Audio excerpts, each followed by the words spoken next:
In vandag se les hanteer ons die datasiklus. Mamma wil vir jou verjaarsdagpartytjie hou. Jy kan 20 maats na jou partytjie toe uitnooi.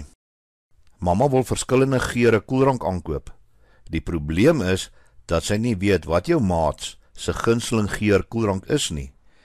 Deur gebruik te maak van 'n datasiklus, gaan jy haar help om uit te vind watter geur koeldrank sy die meeste moet aankoop.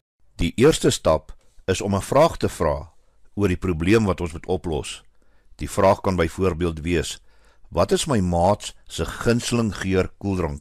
Die tweede stap is om data in te samel deur aan elke maat van jou 'n vraelys te gee om in te vul.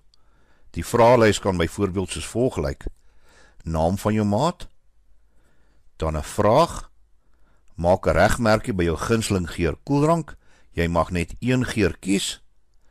Wat is jou gunsteling geur koeldrank? Lemoen, narkie, appel of gemengde vrugte koeldrank. Die derde stap is om al die vraelyste wat deur jou maats voltooi is, weer terug te kry en hulle keuse van koeldrankgeure aan te teken deur 'n telmerktabel op te stel. Volgende kan ons 'n staafgrafiek opstel om ons bevindinge grafies voor te stel.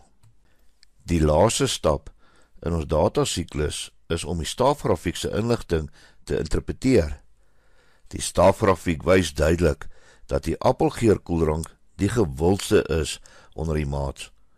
Daarna volg die narkie, lemoen en gemengde vrugtegeure.